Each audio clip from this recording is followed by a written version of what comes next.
Good evening and welcome to HOTSEAT with me, Akintayo. We are here at the UNECA's headquarters in Addis Ababa, Ethiopia. And today on HOTSEAT, we'll ask, with all the vast mineral resources on the continent of Africa, why are the people of Africa poor?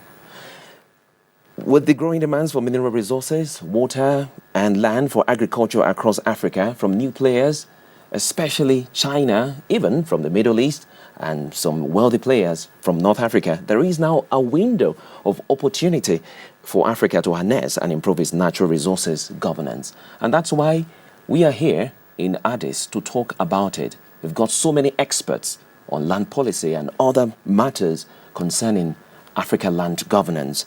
And now joined in the studios by Dr. Sipo Moyo, Africa Director 1, an international grassroots advocacy and campaigning organization. And we also have the opportunity of having Mr. Peter Ohome, Senior Vice President, Associated Mine Workers Union of Zimbabwe. So, welcome to the show, Peter and Sifo. Now, let me start with you, Dr. Moyo. Your organization, one, is doing a very good job campaigning for the benefits of the grassroots. But what do you make of the fact that Africa is so rich, even some say the richest continent on the planet Earth, yet the people are very poor? I can say thank you for having me on this show. Look, this is the paradox of Africa's wealth, is that you do have a continent that's immensely endowed with natural resources, whether you're talking about oil, minerals, you name it, land even, and yet Africa still has a high degree of extreme poverty.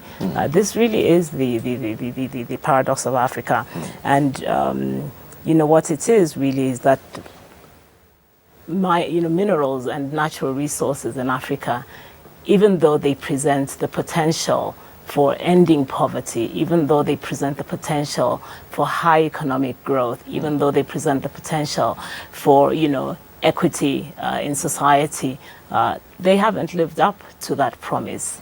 And I think that's why we're here today, to talk about how do we move forward in terms of just getting mineral wealth in Africa to benefit the people of Africa. And I would say three basic things in terms of trying to achieve that. Transparency is very important, because when the citizens know what kind of resources are underneath their feet and what kind of revenue their governments derive from those resources, they're better able to hold their governments to account. And so it's really about tracking these resources from source to service delivery, to services. It's about following the money, so to speak, and tracking the results. So transparency is very important, and on transparency, one of the things that we're asking for, one of the things that we're calling for, is asking governments, first of all, to sign up to the Extractives Industry Transparency Initiative, EITI. EITI really represents a new paradigm in terms of natural resource governance, because it brings about that transparency which enables citizens to hold their leaders to account.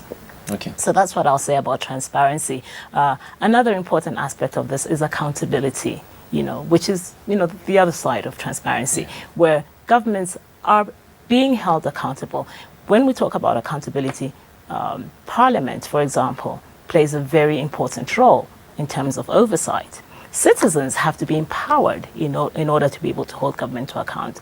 And the last point on that is participation. This is where we're talking about creating the space for broad-based participation so that citizens are part of that dialogue, about the governance and the stewardship of their resources. And let's get this clear, it is their resources. So those things, I think those are sort of the key elements in beginning to address this issue of natural resource dependence and economic growth. Because until now, what you're finding is that there is almost an inverse relationship between natural resource dependence and economic growth and poverty reduction. The World Bank did a few studies. I know you don't like to hear about studies and statistics. Yeah, we could go ahead with that. But the World Bank did a study a couple of years ago, which actually showed that in countries where countries that are dependent on natural resources, the per capita income growth is lower, is slower, so demonstrating really that there is an inverse relationship. And Jeffrey Sachs later did a study as well, which confirmed the statistical significance between this inverse relationship. Okay, so let me just, sorry to cut you short there, but we want to go into the details, why it's so. I saw the World Bank report as well, and I've been looking for an opportunity to talk to somebody like you. But let me just quickly get to Peter. There's been so many controversies concerning the issue of miners and the investors, what happened in Marikana, Anglo Gold. Sincerely, Southern Africa is one of the richest parts of Africa, and yet you find out that miners are not happy. And you coming from that sector, what is the true situation? Because some are saying that investors are making so much profit, and the investors are saying, no, it's not so. It's like the miners are not taking their time to really know that profits fluctuate. What is the true story? Thank you for having me on the show. What has been happening, it's really like a perpetuation of the colonial era legacy. What used to happen then, the exploiters of the minerals would just come and, get as much as possible while giving scattered attention to the issue of the communities, the issue of development. And what we are seeing today is that the same legacy is continuing. It now calls for deliberate interventions now from governments, including the renegotiation of the contracts. And in that regard, at least the AMV is giving guidance.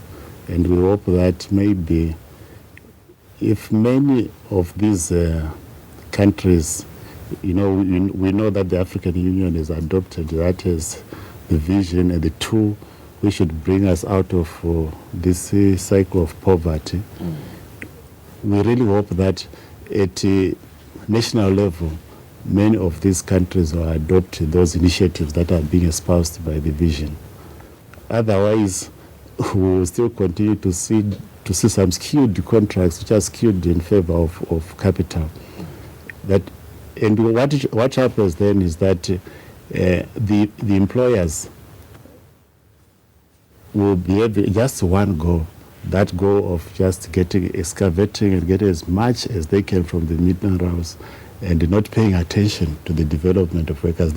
It's what we are seeing at the moment in Southern Africa. Yeah, but there is this talk about the employers, the investors not making as much profit as the mine union representatives think, and they get the information wrong. And I remember yesterday I was talking to the executive vice president of Ashanti Gold, and they said they also agreed that they're not doing enough to let people know what is happening inside the organizations, especially the mines. Would you want to agree on that? I agree that the information we get from the employers is not enough. Sometimes you only get it during industrial action. That's when you hear of figures that within this week we lost how many million of rands or dollars. But during negotiation period, that information is not forthcoming. So it would help. So there is no transparency. There is no transparency. The issue which was raised by my sister, Dr. Moy, it's a true. There is that opacity. But beyond that, there's also, of course, the issue of governance. Are the governments themselves transparent?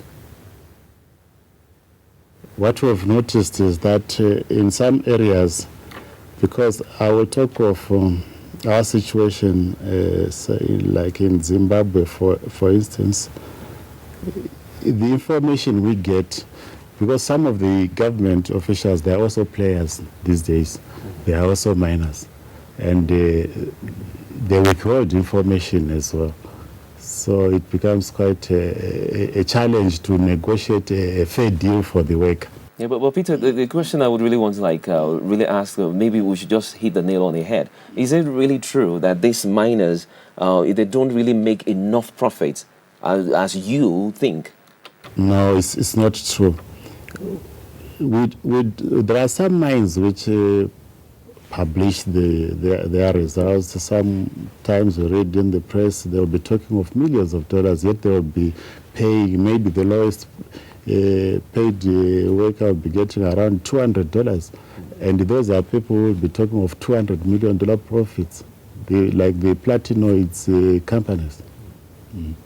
So it's not true that they are not making profits. They do make good profits, but the problem is that they don't want to share the profits with the workers. Okay, let me get back to Sifo. We were talking about the paradox of having these countries that have so much, then the per capita is growing at a very, very slow rate. But I want to hear your opinion on the situation in Southern Africa, the issue of miners not happy with what is happening, and the companies or the mine companies claiming that it's not every year we make profit, at times we make loss, but these people don't really know. And like one executive told me yesterday, they are at fault not letting the whole world know this is what is happening, until at times there is this strike, industrial union strike. What's your opinion about that? I think this is exactly the point we are making, Akintayo.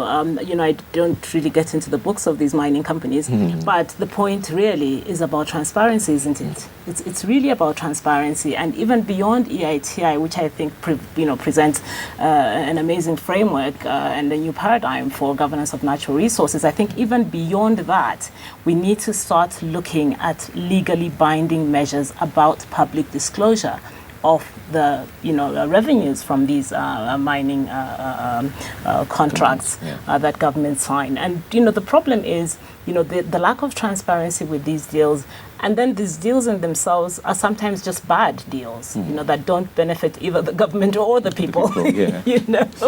So there's a lot really going on there. I mean, we could spend the whole day talking about this, but let me just talk about legally binding measures. I mean, almost 2 years ago in America, because one is an international organization, in America, we were instrumental in passing the Dodd-Frank legislation, which you've heard about all of this week. And within that, there's a Cardin-Lugar Act, which specifically forces all mining companies or extractives company, meaning mining and oil, that are registered on the New York Stock Exchange to publish what they pay to African governments or civil servants, as the case may be.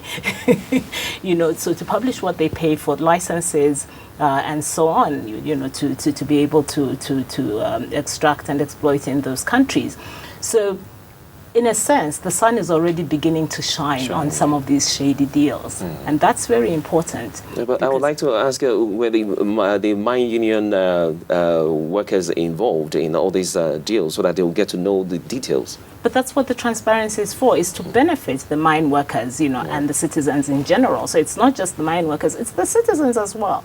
So the mine workers are sort of the front line, when we talk about wages and so on. And I can't really get into that discussion. That's Peter's because Peter will get to talk about it. Yes, but the citizens as well, when it comes to government delivering public goods and being accountable, simple things like health, education, infrastructure, safe water, So we've done that in North America. The European Parliament just a few weeks ago has also agreed and endorsed similar measures.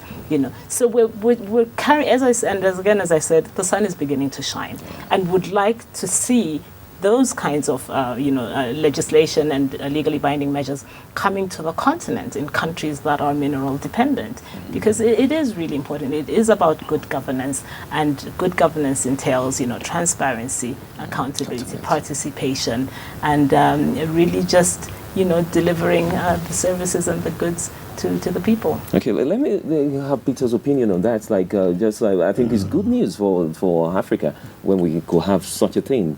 Yes, what's the contribution of your union? We are moving in the right direction, but it would help the workers if the unions were involved in all those initiatives. Yeah, that's exactly what I was asking Dr. Moyo. Yeah, Were you really involved in the initiatives? No, we're not involved, and it would really assist even at a national level if we're involved in policy formulations. For instance, we would maybe advocate for the inclusion of certain conditions which assist the worker, conditions like provision for accommodation of the workers, maybe participation in the sharing of dividends during good years. All those things should be embedded in the policy when contracts are issued out. But seeing as we don't have a voice in policy formulations, it becomes a problem. Yeah, but why don't you also pursue the way you pursue the miners, the mining companies? Why don't you use that vigor, the same passion to pursue government to involve you when they are even bringing in investors into the country, even before they start mining at all? We try, but sometimes we try, but without much success. Of late, we have seen them trying to, solicit for inputs from workers, but I really believe that it will be done just, for sure, because whatever input we don't see it at the end of the day coming up in the policies. I think we should really sit down together with the government, maybe together with business as well, when making up those policies, so that in the end all our inputs are captured and seriously, so not just for sure. Okay. We'll go on a commercial break. When we come back, we'll be talking to Mr. Peter Nhombe and Dr. Sipo Moyo. We'll talk more, especially the issue of rich countries and slow per capita development. And also, we'll go to Zambia, look at what happened between the mine workers in Zambia and the Chinese investors that led to deaths of so many people. All these and many more on Hot Seat when I come back.